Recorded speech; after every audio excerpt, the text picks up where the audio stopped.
Welcome back to my channel મિસ્ટી હેલ્પાની દુનિયા ચેનલ પર તમારું હાર્દિક સ્વાગત કરી રહી છું. અને મારા યુટ્યુબ ફેમિલીના દર્શક મિત્રોને હર હર મહાદેવ. શ્રાવણ મહિનાની શરૂઆત આજે છે.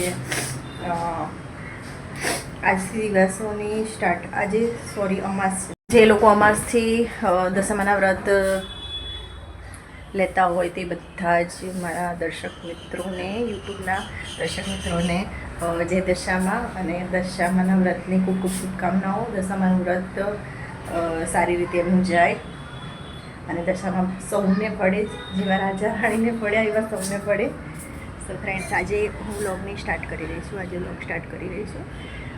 અમદાવાદમાં વરસાદ કાલે હતો, આજે નથી લગભગ. આજે તો વાદળછાયું વાતાવરણ છે. બતાવો, કપડાં ધોઈ નાખ્યા છે. ઘરમાં ફ્રેન્ડ્સ કામ ચાલે છે, એટલે જો આવું બધું છે, એટલે મારે વ્લોગ બનાવવાનો ટાઈમ મળતો નથી. ઘરની હાલત તમે જોઈ શકો છો કેવી છે. કલર કામ ચાલે છે એક બાજુ.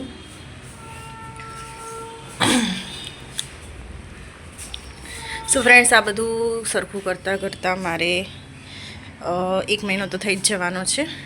ઘરની હાલત આ પ્રમાણે છે.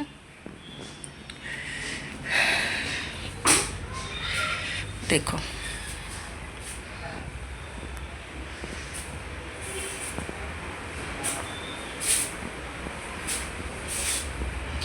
ભગવાનની સેવા થાય છે, પણ જેવી જોઈએ એવી નથી થતી, કારણ કે હમણાં હું ઘરમાં બધું અસ્તવ્યસ્ત પડ્યું હોય અને કામકાજ કરવામાં હું થાકી જાઉં છું. સો ફ્રેન્ડ્સ, મારા રેગ્યુલરી બ્લોગ હવે સ્ટાર્ટ થશે. આ બધું કમ્પ્લીટ થઈ જશે પછી હું વ્યવસ્થિત બ્લોગ બનાવીશ. ત્યાં સુધી તમારે વેઇટ કરવો પડશે. સો ફ્રેન્ડ્સ, આજે મેં બનાવી છે શાક રોટલી અને રીંગણ ફુલાવર ને રીંગણનું શાક બનાવ્યું છે. સો ફ્રેન્ડ્સ, મિષ્ટીને ફોન પકડવા આપ્યો છે. રોટલી બનાવી રહી છું.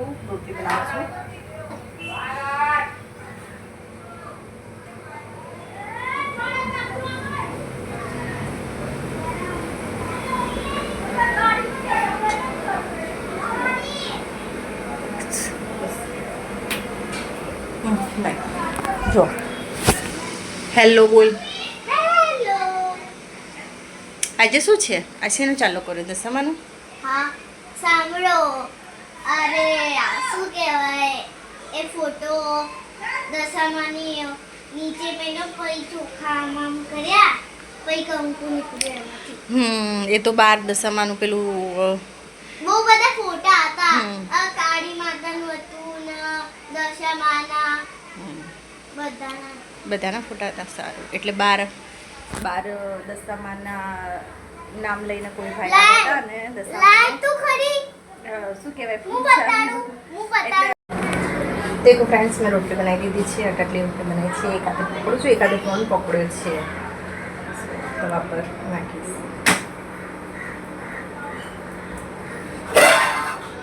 સારું મસ્ત શાક બનાવ્યું છે.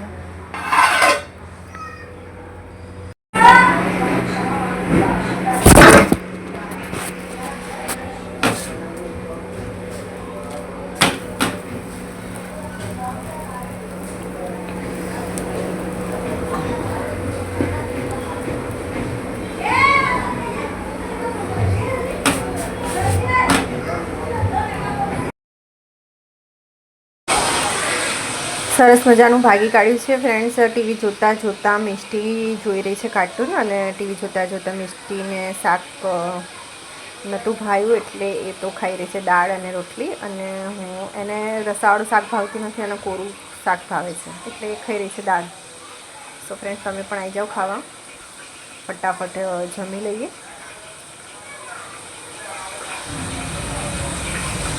આ વિડીયો છે શિવ મંદિરમાં પૂજા કરવા આવી હતી તેનો. સાંજના ટાઈમે શિવ મંદિરમાં દીપ પ્રગટાવવા માટે આવી છું. 2 બાતીનો દીવો તૈયાર કર્યો છે. તલના તેલનો દીવો છે, અને બેલીપત્રના ઝાડ નીચે ચોખાનું આસન આપીને દીપ પ્રગટાવી રહી છું.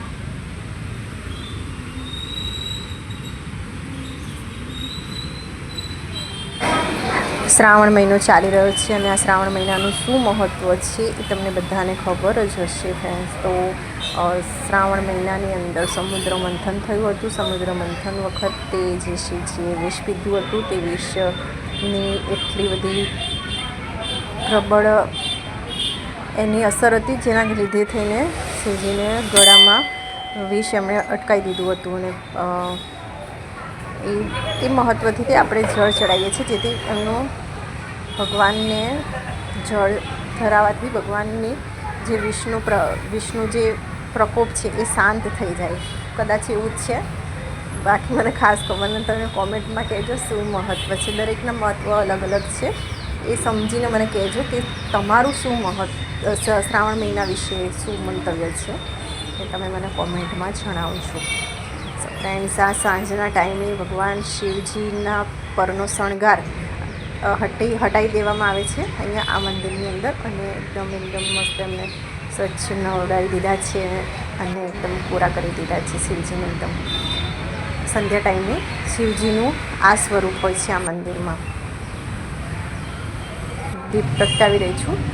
અને શિવ મંદિરમાં આવવાથી એક અલગ જ પ્રકારની શાંતિ મળે છે, મનની શાંતિ, જે ક્યાંય કોઈ વ્યક્તિથી કે કોઈ ક્યાંય જવાથી નથી મળતી, તેવી શાંતિ શિવ મંદિરમાં આવવાથી મળે છે.